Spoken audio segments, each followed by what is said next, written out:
আসসালামু আলাইকুম, welcome to my blog. তো আজকে চলে এসেছি আমি প্যাকেট সেট আপে। তো আজকে যেগুলো এই রুমে যেগুলো খ্যার দেওয়া আছে, তো খ্যারগুলো সব আমি উঠাবো, রুমগুলো পরিষ্কার করবো, তো সেগুলো আপনাদের শেয়ার করবো, সকালে সাথে থাকবেন। তো চলুন ভিডিওটা শুরু করা যাক। তো ভিউয়ার্স, আমি একদম রেডি। এটা মানে খুব ধুলা আছে, ধুলার কারণে মাস্ক ইউজ করতেছি। তো এগুলো সব কলোনিগুলো নিচে একদম পরিষ্কার করে ফেলে দিব, কারণ গরম যেহেতু মোটামুটি পড়ে গেছে, তো খ্যারের আর প্রয়োজন নাই। কারণ খ্যারের কারণে এই যে পাখিগুলো খ্যার ভেতরে ঢুকাচ্ছে, নেস্টিং করতেছে খ্যার দিয়ে। তো একটা সমস্যা হচ্ছে, কারণ খ্যারের ঘনত্বটা মানে বেশি, তো ওর মধ্যে ডিম ঢুকে গেলে ওই ডিমগুলো মানে পাখিগুলো উঠাইতে পারতেছে না। তো আমি এখন খ্যারগুলো সরাই দেবো সব। তো চলুন আপনারা আমার সাথে থাকবেন, আমি খ্যারগুলো সব সরাই ফেলি। ভিউয়ার্স, আমার অবস্থাটা দেখেন, পুরো মানে শরীর দেখেন, গাটা মেখে একদম অবস্থা খারাপ। তো আমার সব কলোনি পুরোপুরি পরিষ্কার, এগুলো আমি সব পরিষ্কার করে ফেলে দিচ্ছি। তো এখন আমার একটু মানে এমার্জেন্সি ভাবে ফ্রেশ হইতে হবে, কারণ আমার চোখে নাকে অনেক মানে নাকে মুখে মাস্ক যতই লাগাই রেখেছি কিন্তু তাও দেখতে পাচ্ছেন এত ধুলা মানে অবস্থা পুরো খারাপ। তো এগুলোতে একটু পানি ছিটাই দিতে হবে, কারণ প্রচুর ধুলা উঠতেছে। দেখেন কলোনি একদম পরিষ্কার করে ফেলে দিচ্ছি। তো এগুলো আমি একদম মানে সব ঠিকঠাক করার পর আপনার দেখাচ্ছি আমি কীভাবে কি পরিষ্কার করলাম। তো ভিউয়ার্স, সব কিছু কাজটা শেষ, শুধু নতুন হলো হলো এখানে যে পলিটা ছিল, ওই পলিটা আমি সরাই ফেলছি, কারণ যেহেতু এখন গরমের অলরেডি মানে পড়ার মতো। তো এদিক থেকে একটু, আর তার মধ্যে এখানে পরিষ্কার করার পর প্রচুর পরিমাণে ধুলা। তো এই ধুলার কারণে ধুলা আসলে আমার যেহেতু সবগুলো জানালা মানে লাগানো পলি দিয়ে পার্মানেন্ট বন্ধ করে দেওয়া, তো এটা এখন খুলবো না আমি। তো এই ফ্যানটা শুধু এরকম টানতে পারতেছিল না, তো তার জন্য আমি এটা একদম খুলে দিলাম। তো এটার প্রয়োজন নাই এটা দেওয়ার।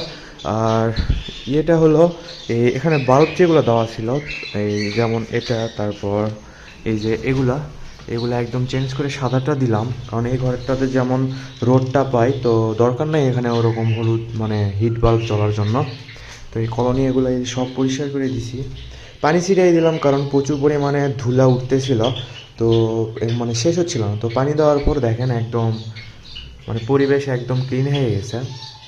এখানে গিট টিট সব দিয়ে দিছি। আর খাবারের ওই পাত্রগুলো যেগুলো, ওই পাত্রগুলো এখানে দেওয়া ছিল, কারণ এখানে লাইট ছিল, লাইটের একটা হিট ছিল, তো এখানে তারা খাইতো। তো এখন আমি ওখানে উপর নিচ করে দিছি, ওই পাশে নিচেরটাতে ধান দিছি, আর ওপরেরটাতে হলো সিড মিক্স যেটা, ওটা দিয়ে দিছি। আর এই যে বাচ্চা কিছু বের হয়েছে এখানে, তো আরও বাচ্চা আছে, ওগুলোও বের হবে। তো এগুলোরও আপডেট দেখাবো অন্য কোনো এক ভিডিওতে। আর সাদা দাবার কলোনির আপডেট হলো এখানে একটা বাল্ব ছিল, তো এই বাল্বটাও আমি চেঞ্জ করে দিছি। তো ভিডিওতে মনে হচ্ছে স্ক্রিনটা লাফাচ্ছে, কিন্তু আসলে লাইটটা লাফাচ্ছে না। এখন কিসের কারণে ওরকম হচ্ছে সেটা বুঝতে পারলাম না।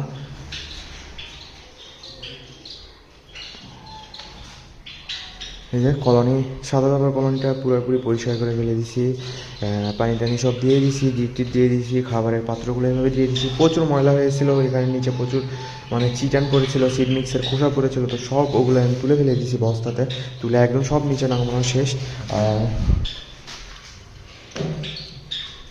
এই পাশের এই কলোনিটা একদম ঝুল দিয়ে একদম মানে ঢোকা যাচ্ছিল না, মনে হচ্ছিলো মানে কার মধ্যে আমি ঢুকতেছি। এগুলো গাছের ডালপালা সব কিছু একদম হয়েছিল। তো এগুলো আমি সব পরিষ্কার করে ফেলেছি, যেমন ঝুল একটুও নাই। এগুলো ঝুল টুল সব আমি একদম ক্লিন করে ফেলে দিছি। এই যে কলোনি একদম পরিষ্কার করে ফেলে দিছি। এই কলোনিটাও যেহেতু এই কলোনিতে এখন কিছু নাই, তবু ওই কারণে আসলে ঝুল আর কি এরকম দেখেন, কিছু কিছু ঝুল থেকে গেছে এরকম ঝুল। এই যে এগুলোতে পুরোপুরি ভর্তি ছিল গাছগুলা। তো এটাও কলোনিটা একদম পরিষ্কার। আর এখানে শুধু এই লাইটটা, কিন্তু ডিসপ্লেটা কেমন লাফাচ্ছে সেটা বুঝলাম না। তো সাদা দাবার কলোনি এভাবে আছে। আর তারা এখন আরও মানে তারা এগুলা খার আর হাঁড়িতে ঢুকাইতে পারবে না। ওখানে আমি নেস্টিং দিয়ে দিচ্ছি, নেস্টিং ওরা উঠাই নেস্টিং সুন্দরভাবে করবে। তো সাদা দাবার কলোনি এভাবে আছে। আর ককাটেলের কলোনিতে হলো এই যে ককাটেলের কলোনিতেও ওই লাইটটা কেটে গেছিলো, তো ওই লাইটটাতে আমি এখন হলুদ বাল্ব দিয়ে দিছি, আর এখানে সাদা বাল্ব আমি দিয়ে দিছি। সাদা বাল্ব এইভাবে আছে, নিচের ককাটেল ডিমে আছে, এগুলো সব পরিষ্কার করে ফেলে দিছি। তো কালকের ভিডিও আসবে হলো এই যে আমাদের যে সিনামন পাল আর এই যে লটি নয়, এটা হলো পেয়ারিং নিছে। তো এই পেয়ারটাকে আমি এই সেপারেট কেজে বাটামটা ওখানে সুন্দরভাবে বাটাম এখানে আসে, এই যে এখান থেকে বাটাম কাটার পর আমরা ওখানে সুন্দর করে বাটাম দেওয়ার পর নিচে ওটা সেট আপ দিয়ে দিব। আর এই খাঁচাটা আমাদের যে বেবি কাউন্টার হিসেবে ছিল, তো বেবি কাউন্টার হিসেবেই থাকবে। আমরা এখানে কোনো পাখির বিট নিব না। ভবিষ্যতে বড় পাখি যখন আসবে তখন সেটা আলাদা বিষয়, কবে আসবে জানি না। আর এখানে খাঁচাটা, এই খাঁচাতে এই যে আমাদের লুলো, একে আমরা পার করে দিব।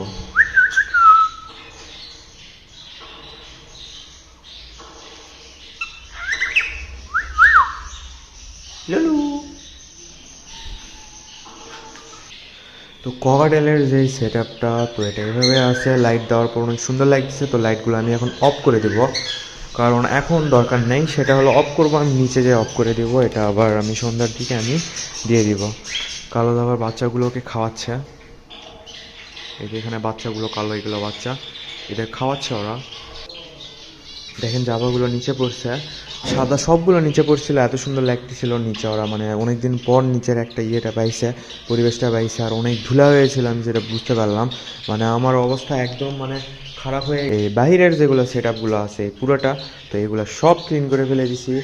আর এটার একটা মানে সমস্যা হয়ে গেছে, এই বাল্ব লাগাইতে লাগিয়ে এখানে দেখেন বাল্ব পরে ভেঙে গেছে। তো এগুলো আমি পরিষ্কার করে উঠাই ফেলবো। তো ফিন্স পাখির কলোনিটা এভাবে আছে। ফিন্স পাখির এখানে কোনো সমস্যা নাই, আর ইঁদুরও ঢুকতে পারেনি ভিতরে। আর কিন্তু আরেকটা সমস্যা হলো আমাদের যে এই উপরে যে এগুলার একটা ব্যবস্থা আমাকে এমার্জেন্সিভাবে করতেই হবে। কারণ এই যে এখানে যে বেঙ্গলি এই ফিন্সটার যে আগের বারে যে এখানে একটা বাচ্চা ছিল, তো এই বাচ্চাকে ইঁদুর হয় বাহির পাশ নয়তো এই পাশ, মানে কোনো এক পাশ থেকে ধরে পা কেটে ফেলে দিয়ে তাকে মেরে ফেলে দিছে। আসলে আমি মানে ইঁদুর নিয়ে আমি খুবই সমস্যায় পড়ে আছি। আর আর ওই কারণেই এই উপরের এগুলো আমাকে সব নামাইতে হবে। এগুলো আমি সব নামাবো, এই হাঁড়িগুলো নামাবো। দরকার হাঁড়িগুলো আমি ককাটেলের রুমে যেখানে সেট আপ আছে হাঁড়ির, ওখানে আমি সব সাজায় রাখবো, উপরে ফাঁকা করে রাখবো। আর এই যে বক্সগুলো, এই বক্সের মধ্যে ওই ইঁদুররা আছে বা বক্সের পেছনে আছে। তো এই বক্সগুলো সরায়ে বক্সের ওই পাশ থেকে ইঁদুরগুলো যদি ভেতরে থেকে থাকে, তো ইঁদুরগুলো সব মানে মেরে ফেলবো। ইঁদুরের প্রতি আর আমার কোনো ভালোবাসা নাই, ইঁদুর মেরে ফেলে দিব। আর এখানে আমি মানে একটা মানে নেট দিয়ে একটা দরজা করে ফেলে দেবো, মানে ভবিষ্যতে ইঁদুর যেন না ঢুকতে পারে। আর ইঁদুরের যে মেন আনাগোনার রাস্তা হলো আমাদের এই ফাঁকাটা, আমাদের ওই রুমে, ওটা হলো ওই রুমের গেট। ওই রুমের গেট থেকে ওই পাশে আসলে স্টোর রুম। তো ওখানে অনেক ময়লা থাকার কারণে এই পাশ দিয়ে, ওখানে ইঁদুর আছে, ইঁদুর এই পাশ দিয়ে এসে ঢোকে। তো এই পাশ দিয়ে আমাদের একটা ব্যবস্থা করতে হবে। আমি এখানে সিমেন্ট দিয়ে দিব, সেই সিমেন্টটা আমার আনাই হচ্ছে না, আসলে আমি খুব ব্যস্ত। তো ওগুলো শেষ করে ফেলে দেবো, সমস্যা নাই। তো আর ইঁদুর যেহেতু আমি এখানে করছে, তো আমি ভয় পেয়ে গেছি। তো ওই কারণে আর কি, যে ডায়মন্ড ডাবের যে সারাগুলো, মানে যেখানে ওরা ডিম দেয় বা বাচ্চা করে, ওগুলো একদম খাঁচার সাথে গায়ে গায়ে লাগানো ছিল। তাই আমি ওগুলো গায়ে গায়ে লাগাই রাখিনি। দেখেন একদম মিডিল করে করে দিয়ে দিছি, মানে ইঁদুর মানে বাহির থেকে যেন ওদের কোনোভাবে মানে স্পর্শ না করতে পারে। আর এগুলো লাইট এভাবে দেওয়াই থাকবে, এই পাশে আর দিব না। আর বেঙ্গলি ফিঞ্চগুলো এইভাবে আছে। আর ঘুঘুর বাচ্চার কথা তো আপনারা ভুলেই গেছেন। আমার ঠিকই মনে আছে, আমি এটা নিয়ে আমি ভিডিও অবশ্যই নিয়ে চলে আসবো। তো আজকে আর দেখাবো না, এটা নিয়ে একটা সারপ্রাইজ আছে।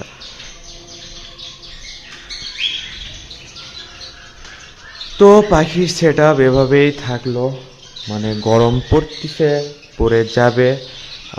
তো আরও কিছু মানে গরমের প্রস্তুতি আমি নিব, এগুলো খুলে ফেলে দিব। এখানে আমার ফ্যান সেট হবে প্রত্যেকবার, যেভাবে আমি এখানে বড় ফ্যান সেট করি, টেবিল ফ্যান। তো ওগুলো আমি কীভাবে সেট করব সব কিছু আপনাদের সাথে শেয়ার করব, আপনারা আমার সাথে থাকবেন। আর আজকের ভিডিও এখানে শেষ করতেছি, সবাই ভালো থাকবেন। আসসালামু আলাইকুম, আল্লাহ হাফেজ।